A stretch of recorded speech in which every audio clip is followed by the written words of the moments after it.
പൊതുസ്ഥലങ്ങളിൽ ശുചീകരണവും മാലിന്യ നിർമ്മാർജ്ജനവും കൃത്യമായി നടത്തപ്പെടേണ്ട പ്രക്രിയയാണ്. ഇത് ശരിയായ രീതിയിൽ നടക്കുന്നില്ലെങ്കിൽ ആരോഗ്യ പ്രശ്നങ്ങൾ ഉൾപ്പെടെ പല ബുദ്ധിമുട്ടുകളും സമൂഹത്തിലുണ്ടാകും. സാധാരണ ജനങ്ങൾ ഗവൺമെൻറ് അനുവദിക്കുന്ന ഭക്ഷ്യവസ്തുക്കൾ ലഭിക്കാൻ ആശ്രയിക്കുന്നത് അതത് പ്രദേശത്തെ പൊതുവിതരണ കേന്ദ്രങ്ങളെയാണ്. പൊതുവിതരണ കേന്ദ്രത്തോട് ചേർന്നുള്ള മലിനീകരണം മൂലം സാധാരണ ജനങ്ങൾ സബ്സിഡി നിരക്കിൽ ലഭ്യമാകുന്ന വസ്തുക്കൾ പോലും വാങ്ങിക്കാൻ പറ്റാത്ത അവസ്ഥയിലാണ്. ഈ എപ്പിസോഡിൽ പള്ളിത്തോട്ടം ഇൻഫന്റ് ജീസസ് LP സ്കൂളിൻ്റെ അടുത്തായി കാണപ്പെടുന്ന പൊതുവിതരണ കേന്ദ്രത്തിലെത്തുന്ന ഉപഭോക്താക്കൾക്ക് അതിനടുത്ത ഓടയിൽ നിന്നുള്ള കെട്ടിക്കിടക്കുന്ന മലിനജലം ഉണ്ടാക്കുന്ന ബുദ്ധിമുട്ടുകളെക്കുറിച്ച് നമുക്ക് കേൾക്കാം. ഇതിനെക്കുറിച്ച് ആ പൊതുവിതരണ കേന്ദ്രത്തിൻ്റെ നടത്തിപ്പുകാരിൽ ഒരാൾ പ്രതികരിക്കുന്നു. ഞാനിവിടെ പള്ളിത്തോട്ടം പോപ്പ് പള്ളിക്ക് സമീപം പൊതുവിതരണം സ്ഥാപനം നടത്തുന്ന ഒരു വ്യക്തിയാണ്. ഇവിടെ വർഷങ്ങളായി ഞങ്ങൾ ഈ സ്ഥാപനം നടത്തിക്കൊണ്ട് പോവുകയാണ്. പിന്നെ ഇവിടെ ഉള്ള എല്ലാ പാവത്തുങ്ങളും വന്ന് നല്ല സഹകരണവും നമ്മളുമായിട്ട് അരി വാങ്ങിക്കാനും പറ്റിയ സാധനങ്ങളൊക്കെ വാങ്ങിക്കാനും എല്ലാം വരുന്ന ഒരു സ്ഥാപനമാണ്. പിന്നെ നമുക്കിപ്പോൾ ഈ ഒരു ഓട നിറഞ്ഞു കിടക്കുന്ന ഒരു ബുദ്ധിമുട്ട്, നമ്മളെ കടയോട് ചേർന്ന് തന്നെ ഈ അഴുക്കും മാലിന്യങ്ങളും എല്ലാം ഓട നിറഞ്ഞ് 3-4 മാസമായി ഇങ്ങനെ അത് കിടക്കുകയാണ്. കസ്റ്റമറൊക്കെ വന്നാൽ തന്നെ അവർക്ക് അരി വാങ്ങിക്കാനും അരി എടുത്ത് ഈ മലിനജലത്തിൽ കൂടെ കൊണ്ട് ഇറങ്ങാനും തന്നെ ഇന്നലെ ഒരു പാർട്ടി ഇവിടെ അരി വാങ്ങിയിട്ട് അവർ പിന്നെ റോഡിൽ കൂടെ പോയ ഒരാളാണ് ആ അരി എടുത്ത് ആട്ടോയിൽ കൊണ്ടുവച്ച് കൊടുത്തത്. അവർക്ക് പ്രായമായവർക്കെല്ലാം വന്ന് ഈ അരി വാങ്ങിയാലും കൊണ്ടുപോകാൻ വലിയ ബുദ്ധിമുട്ടാണ്. പിന്നെ വന്ന് നിന്ന് ഈ കാർഡ് പതിക്കുന്നിടം വരെ അവർക്കിവിടെ നിൽക്കാൻ പറ്റത്തില്ല, ഭയങ്കര സ്മെല്ലും. അവരെല്ലാം നമ്മളെയാണ് ഇങ്ങനെ വഴക്ക് പറഞ്ഞുകൊണ്ടിരിക്കുന്നത്. ഇത് എത്ര നാളായി ഞങ്ങൾ അങ്ങനെ ഇവിടെ ഒന്ന് അരി വാങ്ങിക്കണം എന്നുള്ള ഒരു സംസാരമാണ് വരുന്നവരെല്ലാം. കഴിഞ്ഞ മാസം തന്നെ ഒരുപാട് ആൾക്കാർ നമുക്ക് കുറവാണ് അരി വാങ്ങിക്കാൻ വന്നവർ. ഇവിടുത്തെ ഈ ബുദ്ധിമുട്ട് കാരണം പുഴുവും ഭയങ്കര കൊതുവും പുഴുവായിട്ട് നിറച്ച് കിടക്കുക. എത്ര നാളായി, 5 മാസത്തിൽ കൂടുതലായി ഇപ്പം ഈ വെള്ളം ഇങ്ങനെ പൊട്ടി ഒഴുകി കിടക്കുന്നത്. ഇതിൻ്റെ സ്മെല്ലും കാരണം ആളുകൾക്ക് ഇവിടെ വന്ന് കുറച്ച് നേരം നിൽക്കാൻ ബുദ്ധിമുട്ടാണ്. നമുക്ക് മിക്കവാറും ഇവിടെ ഗ്ലൂക്കോസ് മെഷീനിൽ നെറ്റ് കാണത്തില്ല. അങ്ങനെ ചില സമയങ്ങളിൽ ഒരുപാട് താമസം വരും. അപ്പോഴൊക്കെ ഈ ആളുകൾ എല്ലാം ഇവിടെ കിടന്ന് അഴക്കും പ്രശ്നങ്ങളും അതിൻ്റെ സ്മെല്ല് കേട്ടവർക്ക് നിൽക്കാനുള്ള ബുദ്ധിമുട്ടും ശ്വസിപ്പിച്ച് അസുഖങ്ങളുണ്ടാകും എന്ന് പറഞ്ഞ് ഭയങ്കര ബഹളമാണ്. വെയിറ്റ് ചെയ്ത് നിൽക്കാൻ ഭയങ്കര ബുദ്ധിമുട്ടാണ്. തിരിച്ചു പോകുന്ന ആൾക്കാരും ഉണ്ട് ഇതിൻ്റെ സ്മെല്ല് കേട്ട് നിൽക്കാൻ വയ്യാന്ന്. ഇതിൻ്റെ തൊട്ടപ്പുറത്ത് റോഡ് ശരിയാക്കി, പിന്നെ ഈ കടപ്പുറത്തെല്ലാം ഓടയെല്ലാം വൃത്തിയാക്കി ഇപ്പം കഴിഞ്ഞ ആഴ്ച. അതിൻ്റെ പണിയെല്ലാം നടന്നപ്പോഴും നമ്മൾ ഈ പോകുന്നവരടുത്തെല്ലാം പറഞ്ഞു ഇതിൻ്റെ കാര്യം കൂടെ ഒന്ന് സംസാരിക്കാൻ. ഇവിടെ മാത്രം ആരും ഒന്നും ശ്രദ്ധിക്കത്ത് പോലുമില്ല. എന്താ അതിൻ്റെ കാര്യമെന്ന് നമുക്കറിയാം. അത് നമ്മൾ തൊട്ട് ചേർന്ന് കിടക്കുകയില്ല, കടയോട് ചേർന്ന് കിടക്കുന്ന ആ മലിനജലമില്ലേ നമ്മളെ ആഹാരം ഈ സ്റ്റോക്കിനെയും എല്ലാം അത് ബാധിക്കും. സാധനങ്ങൾ ഈ അണുക്കളും ലൈസൻസ് തന്നെ ഇവിടെ ഇരുന്ന് ഈ വെള്ളത്തിൽ കൂടെ ഇറങ്ങുകയും ചവിട്ടുകയും എല്ലാം ചെയ്ത് ഇതിൻ്റെ അണുക്കൾ വ്യാപിച്ച് ഒരുപാട് അസുഖങ്ങളിലോട്ട് മാറി ഇപ്പം വീട്ടിൽ കിടപ്പാണ്. ഒരുപാടുണ്ട്. ഇനി ഞാൻ തന്നെ ഇനി ഇവിടെ ഇരിക്കുന്നു. ഇനി എപ്പോഴാണെന്ന് അറിയത്തില്ല നമുക്ക് ഇതിനെ ബാധിച്ചുകൊണ്ടിരിക്കുന്നത്. ഇപ്പം 2 മാസ്ക് തന്നെ വെച്ചാണ് ഞാൻ ഇവിടെ ഇരിക്കുന്നത്. നമുക്ക് മാസ്ക് വെക്കാതെ ഇവിടെ ഒരു ഒട്ടും ഇരിക്കാൻ പറ്റത്തില്ല. അതിൻ്റേതായ സ്മെല്ലും ഒക്കെ ഭയങ്കര ബുദ്ധിമുട്ടാണ്. എൻ്റെ ഭർത്താവ് ഇവിടെ ഇരുന്ന് ഇതെല്ലാം ശ്വസിച്ചും എല്ലാം വളരെ ബുദ്ധിമുട്ടായി. ഇപ്പോൾ വീട്ടിലിരിക്കുക ഒരുപാട് അസുഖങ്ങളുമായി ICUയിലൊക്കെ ആയിരുന്നു. ഇപ്പോൾ എല്ലാം റെഡിയായി വീട്ടിലിരിക്കുക.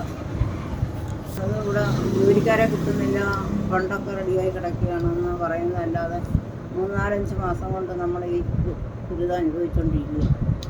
പിന്നെ പാർട്ടിക്കാരെല്ലാം ഇടപെട്ട് അവർ ഒരുപാട് മുനിസിപ്പാലിറ്റികളിൽ പോയി അവർ 3-4 ട്രിപ്പ് ഇവിടെ വണ്ടികളിൽ വരും. എല്ലാവരും ഇറങ്ങി അവിടെ ഇവിടെ നിന്ന് നോക്കും പോകും. ഇതാണ് ഇവിടെ നടന്നുകൊണ്ടിരിക്കുന്നത്. എത്ര പ്രാവശ്യം ഇപ്പോൾ ജീപ്പിലും കാറിലും ഒക്കെ ആളുകൾ വരും. അവിടെ ഇവിടെയും പോയി 1-2 സ്ലാബ് പൊക്കി കുത്തി നോക്കും, തിരിച്ചടച്ചിടും, അവർ പോകും. ഈ ഇത്രയും ദിവസം ആളുകളായിട്ട് പോലും ഇതിന് യാതൊരു തീരുമാനം എടുക്കത്തില്ല. ഇതുവരെയൊക്കെ അതിനൊരു തീരുമാനമായിട്ടില്ല. എത്രയും പെട്ടെന്ന് ഈ ഓട വൃത്തിയായി അതിന് ഉള്ള നടപടി ഇതിൻ്റെ അധികൃതർ എടുക്കണമെന്നാണ് അഭിപ്രായം. ഇവിടെ നിന്നും സാധനങ്ങൾ വാങ്ങാനെത്തിയ ഉപഭോക്താക്കൾക്ക് ഈ പ്രദേശത്തെ പറ്റി എന്താണ് സംസാരിക്കാനുള്ളതെന്ന് നമുക്ക് കേൾക്കാം. ഞാൻ നസീമ. ഈ തോപ്പുംപള്ളിയുടെ നേരെ എതിർവശത്തെ പൊതുവിതരണ കേന്ദ്രത്തിൽ ഞാൻ 10 വർഷങ്ങളായിട്ട് സാധനം വാങ്ങുന്നുണ്ട്. പക്ഷേ അവിടെ വരുന്ന ആ ബുദ്ധിമുട്ടുകൾ സഹിക്കാൻ വയ്യ. സ്മെല്ലും അവിടെ ഇങ്ങനെ അഴുക്ക് വെള്ളവും ചാലുമായിട്ട് കിടക്കുന്നു. അത് ആരും കാണാൻ അധികൃതരുടെ ശ്രദ്ധയ്ക്ക് വേണ്ടി ഞാനിത് പറയുന്നു. അവിടെ ആരും അത് ശ്രദ്ധിക്കുന്നില്ല. നമുക്ക് സാധനങ്ങൾ വാങ്ങാൻ വരുമ്പോൾ അതിൻ്റെതായ ബുദ്ധിമുട്ടുകൾ അനുഭവപ്പെടുന്നുണ്ട്. കൊതുവിൻ്റെ ശല്യമുണ്ട്. നമ്മൾ കയറി വരുമ്പോൾ തന്നെ ബുദ്ധിമുട്ടാണ്. ഒരു കല്ലിൽ ചവിട്ടി ആ കല്ല് പൊട്ടിപ്പോയി നമ്മൾ മറിഞ്ഞു വീഴുന്ന സാഹചര്യമാണ്. നമ്മൾക്കെല്ലാം വാർദ്ധക്യമായ രോഗങ്ങളുള്ളതല്ലേ, അതനുസരിച്ച് അതിനുള്ള ഒരു നടപടിക്രമം ഉണ്ടാവണമെന്ന് അപേക്ഷിക്കുന്നു. എൻ്റെ പേര് ഫസലുദ്ദീൻ. ഞാൻ HNC കാമ്പൗണ്ടിലാണ് താമസിക്കുന്നത്. ഇത് ഞങ്ങൾ സാധനം വാങ്ങിക്കുന്ന റേഷൻ കടയാണ്. ഇവിടെ സ്ഥിരം ഞങ്ങൾ വരുന്നതാണ്. ഈ വെള്ളം ഇവിടെ കെട്ടിക്കിടന്ന് ഈ വെള്ളം വാഹനങ്ങൾ പോകുമ്പോൾ ഈ വെള്ളം വീട് കയറി വെള്ളം ഇതിനകത്ത് അകത്തോട്ട് കയറുന്നുണ്ട്. ഇവിടെ ഇരിക്കുന്ന ഭക്ഷിക സാധനങ്ങൾക്കെല്ലാം അതൊരു ബുദ്ധിമുട്ടാവുന്നുണ്ട്. ഈ സാധനങ്ങൾ വാങ്ങിച്ചാണ് ഞങ്ങൾ കൊണ്ട് പാചകം ചെയ്ത് കഴിക്കുന്നത്. ഇതൊരു വലിയ ബുദ്ധിമുട്ടാണ്. ഭയങ്കര സ്മെല്ലും കാര്യങ്ങളും ഉള്ള ഒരു വെള്ളമാണ്. അധികൃതർ ഇതിനെക്കുറിച്ച് ഒന്നും ചെയ്യുന്നില്ല. ഈ റേഷൻ കടയുടെ ഉടമ ചന്ദ്രൻ എന്ന് പറഞ്ഞ ആളാണ്. അയാളിപ്പോൾ 5-6 മാസം കൊണ്ട് അസുഖമായിട്ട് കിടക്കുകയാണ്. ഇവിടെ വന്നിരുന്ന ഇതിൻ്റെ ഈ ബുദ്ധിമുട്ടുകൾ അയാൾ അനുഭവിച്ച് ഇപ്പോൾ അസുഖമായിട്ട് വീട്ടിൽ കിടക്കുകയാണ്. ഇപ്പോൾ അദ്ദേഹത്തിൻ്റെ ഭാര്യയാണ് ഇത് നടത്തുന്നത്. ഇതിനകത്തോട്ട് വരുന്നതിനകത്തും ബുദ്ധിമുട്ടുണ്ട്. ഈ സാധനങ്ങൾ വാങ്ങിച്ചുകൊണ്ട് പോകുന്നതിനെല്ലാം വലിയ ബുദ്ധിമുട്ടാണ്. അതുകൊണ്ട് അധികൃതർ ഇതിനു വേണ്ടി എന്താണെന്ന് വെച്ചാൽ ചെയ്യണം. വളരെ തിരക്കുള്ള റോഡാണിത്. പലപ്പോഴും ഓടയിൽ നിന്നുള്ള മലിനജലം റോഡിലെ കുഴികളിൽ കെട്ടിക്കിടക്കുന്ന അവസ്ഥയാണ് കാണുന്നത്. ബ്ലീച്ചിങ് പൗഡർ ഉപയോഗിച്ച് പരിസരത്ത് അണുനശീകരണം നടത്തിയ ശേഷമാണ് ഇവിടെ വിതരണം ആരംഭിക്കുന്നത്. തിരക്കുള്ള ഈ റോഡിലൂടെ വണ്ടികൾ പോകുമ്പോൾ പലപ്പോഴും കെട്ടിക്കിടക്കുന്ന മലിനജലം തൊട്ടടുത്തുള്ള നഴ്സറിയിലേക്കും സ്കൂളിലേക്കും പോകുന്ന കുട്ടികളുടെ മേലും അതുപോലെ തന്നെ റേഷൻ കടയുടെ ഉള്ളിലേക്കും വീഴുന്നു. ഈ വഴിയിലൂടെ സ്കൂൾ കുട്ടികളുമായി പോകുന്ന വ്യക്തിയുടെ പ്രതികരണം. ഹലോ, നമസ്കാരം. എൻ്റെ പേര് സന്തോഷ്. ഞാനൊരു ഡ്രൈവറാണ്. ഞാനിപ്പോൾ പറയാൻ മറന്നത്, നമ്മുടെ കൊച്ചിലാമൂടിൽ നിന്ന് പള്ളിത്തോട്ടത്ത് പോകുന്ന വഴിയിലുള്ള ഒരു സ്കൂളും പള്ളിയും റേഷൻ കടയും നിൽക്കുന്ന ആ ഭാഗത്തെ ഒരു പരിതാപകരമായ ഒരു സംഭവം പറയാനാണ്. ആ റേഷൻ കടയുടെ മുന്നിലുള്ള ഓട നിറഞ്ഞ് സ്കൂളിൻ്റെ പരിസരം വരെ നിറഞ്ഞ് അവിടെ എല്ലാം ഒഴുകിക്കിടക്കുകയാണ്. റോഡും പൊട്ടിപ്പൊളിഞ്ഞ് കിടപ്പുണ്ട്. സാധാരണക്കാർക്ക് റേഷൻ മേടിക്കാൻ പോലും പറ്റാത്തൊരവസ്ഥയാണ്. ആ ആ വെള്ളം ഇങ്ങനെ കെട്ടിക്കിടക്കുന്നു. അവിടെ എല്ലാം ചെളിയും അണുക്കളും അഴുക്കുമായിട്ട് അവിടെ കുട്ടികൾ പഠിക്കുന്ന LP സ്കൂളും പ്രൈമറി സ്കൂളും ഒക്കെ ഉള്ളതാണ്. അവിടെ എപ്പോഴും രോഗങ്ങളാണ്. ഈ റേഷൻ കടയുടെ ഉടമസ്ഥന് വരെ ഈ വെള്ളത്തിൻ്റെ ചവിട്ടിയും അവിടെ നിന്നും അദ്ദേഹത്തിന് രോഗിയായി. ഇങ്ങനെയൊക്കെയുള്ള ഒത്തിരി കാലങ്ങളായിട്ട് ഇങ്ങനെ കിടക്കുകയാണ്. ഇതിന് പ്രതികരിക്കാൻ ഇവിടെ ആരുമില്ല. ഇതാ ഓട ഒന്ന് വൃത്തിയാക്കി അതിൽ വെള്ളം ഒഴുകി പോകാനുള്ള സംവിധാനം ചെയ്യാനും ഒരു റേഷൻ കടയാണ്. സാധാരണക്കാർക്ക് അരി മേടിക്കാനുള്ള അവസരമാണത്. പക്ഷെ അത് മേടിക്കാൻ പറ്റുന്നില്ല. അത് ചെളി വെള്ളത്തിൽ വേണം ചവിട്ടി വേണം പോകണം. അരി മേടിച്ചുകൊണ്ട് പോകുമ്പോൾ പിന്നെ അവർ രോഗിയാകുവാണ്. വേണ്ടപ്പെട്ട അധികാരികൾ ദയവായി ഇതിന് വേണ്ട സഹായങ്ങൾ ചെയ്ത് ആ ഓടയൊക്കെ വൃത്തിയാക്കി കുട്ടികൾക്ക് പോകാനും സാധാരണക്കാർക്ക് അരി വാങ്ങാനുള്ള ഒരു അവസരം കൊണ്ടുപോയി കൊടുക്കണമെന്ന് അപേക്ഷിക്കുന്നു. ഞാൻ സന്തോഷ്. ഇത് ഒരൊറ്റപ്പെട്ട സംഭവമല്ല. ആ പ്രദേശത്തെ ഇതുപോലുള്ള മറ്റു പ്രശ്നങ്ങളെപ്പറ്റി ഒരു പൊതുപ്രവർത്തകന്റെ പ്രതികരണം. ഞാൻ തീരദേശ മേഖലയിലെ ഒരു സാമൂഹിക സാംസ്കാരിക രംഗങ്ങളിലെല്ലാം പ്രവർത്തിക്കുന്ന ഒരു പൊതുപ്രവർത്തകനാണ്. കൊല്ലം സിറ്റി കോർപ്പറേഷൻ്റെ ഓഫീസിനോട് ചേർന്ന് വരുന്ന ഒരു പ്രദേശമാണ് ഞങ്ങളുടെ ഈ പള്ളിത്തോട്ടം ഡിവിഷൻ 47 എന്ന് പറയുന്നത്. പള്ളിത്തോട്ടം ഡിവിഷൻ്റെ പ്രധാനപ്പെട്ട ഒരു ചർച്ചാണ് ഈ സെൻറ്റ് സ്റ്റീഫൻ ചർച്ച് എന്ന് പറയുന്നത്. ഈ സെൻറ്റ് സ്റ്റീഫൻ ചർച്ചിനോട് ചേർന്ന് നിന്ന് തന്നെ എതിർ സൈഡിലായിട്ട് തന്നെ ഇൻഫൻറ്റ് ജീസസ് സ്കൂളുണ്ട്. അതുപോലെ തന്നെ കൊച്ചു നഴ്സറി കുഞ്ഞുങ്ങൾ പഠിക്കുന്ന LP സ്കൂളുണ്ട്. അതുപോലെ തന്നെ ഡിവിഷൻ കൗൺസിലറുടെ ഓഫീസ് തന്നെ ഇതിന് സമീപത്താണ്. അപ്പോൾ പ്രധാന വിഷയം എന്ന് പറയുന്നത് ഞങ്ങളുടെ പള്ളിത്തോട്ടം ഡിവിഷനിൽ നേരത്തെ പറഞ്ഞതുപോലെ ഈ സെൻറ്റ് സ്റ്റീഫൻ ചർച്ചിന് തൊട്ട് എതിർ സൈഡിൽ സ്ഥാപിതമായിട്ടുള്ള RD നമ്പർ 40 എന്ന് പറയുന്ന റേഷൻ കട.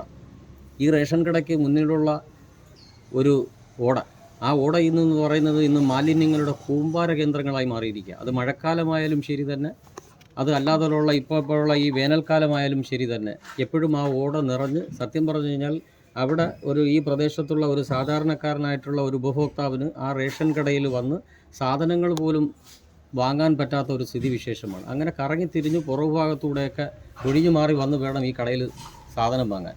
ഈ റേഷൻ കട നടത്തുന്ന ഇതിൻ്റെ ലൈസൻസുള്ള ചന്ദ്രൻ എന്ന് പറയുന്ന ആ റേഷൻ കടക്കാരൻ തന്നെ ഇന്ന് ആശുപത്രിയിലായിരുന്നു.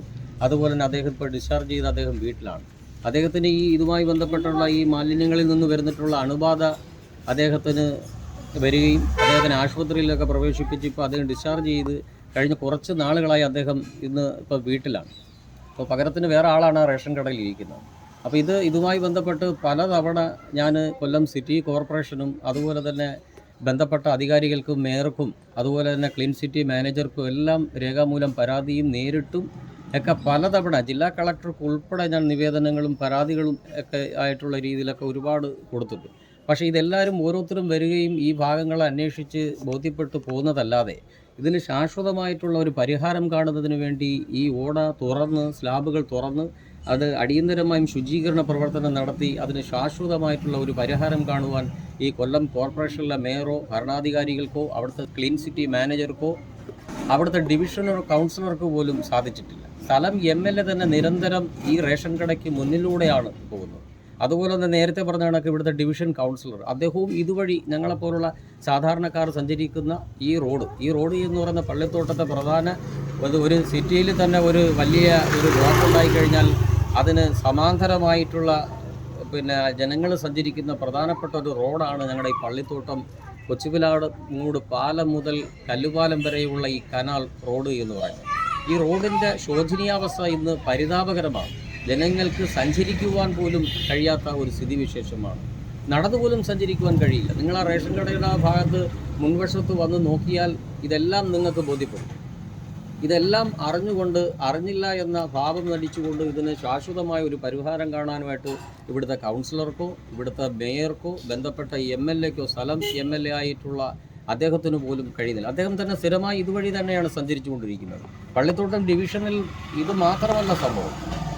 ഈ തീരദേശ മേഖലയിൽ എന്ന് പറയുന്നത് കഴിഞ്ഞാൽ 4 ഡിവിഷനുകളെ കേന്ദ്രീകരിച്ചാണ്. Pallithottam division, Kaikulangara division, Thangassery division, port Kollam, ഇങ്ങനെ 4 ഡിവിഷനുകളെ ബന്ധിപ്പിക്കുന്ന തീരദേശ മേഖലയിലെ പ്രധാന കേന്ദ്രങ്ങളിലെല്ലാം പ്രത്യേകിച്ച് ജനങ്ങൾ ഏറ്റവും കൂടുതൽ തിങ്ങിപ്പാർക്കുന്ന മേഖലയാണ് തീരദേശ മേഖല. ആ തീരദേശ മേഖല എന്ന് പറയുന്നത് ഇന്ന് മാലിന്യങ്ങളുടെ കൂമ്പാര കേന്ദ്രങ്ങളായി മാറിയിരിക്കുകയാണ്.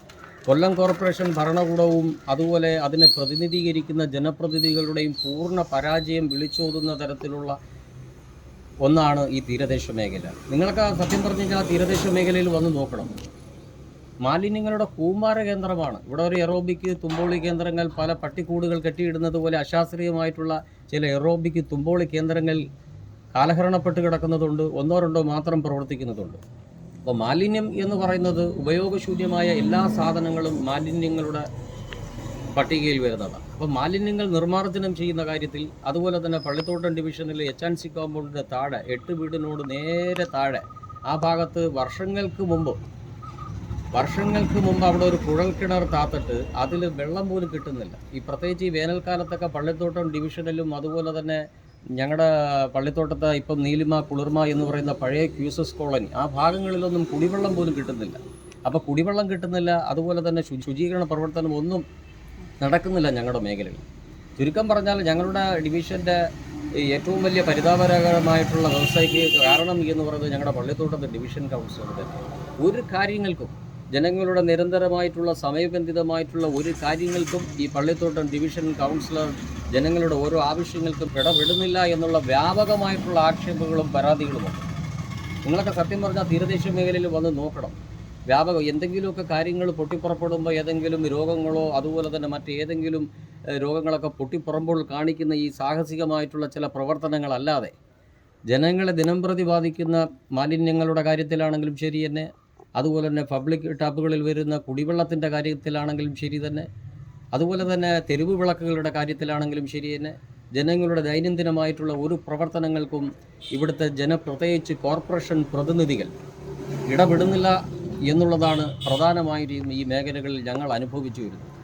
ഒരു പ്രാദേശികമായി ഒരു കോർപ്പറേഷനിൽ നിന്നും ജനങ്ങൾ ആഗ്രഹിക്കുന്ന പ്രാദേശികമായിട്ടുള്ള ഒരുപാട് പ്രായോഗികപരമായിട്ടുള്ള ഒരുപാട് കാര്യങ്ങളുണ്ട്. ദിനംപ്രതിയുള്ള ശുദ്ധീകരിച്ചിട്ടുള്ള ദിനംപ്രതിയുള്ള കുടിവെള്ളം പബ്ലിക് പൊതു ടാപ്പുകളിലൂടെ നൽകുക, അതുപോലെ തന്നെ രാത്രികാലങ്ങളിൽ തെരുവ് വിളക്കുകൾ പ്രകാശിപ്പിക്കുക, അതുപോലെ തന്നെ റോഡുകളുടെ ശോചനീയാവസ്ഥ പരിഹരിക്കുക.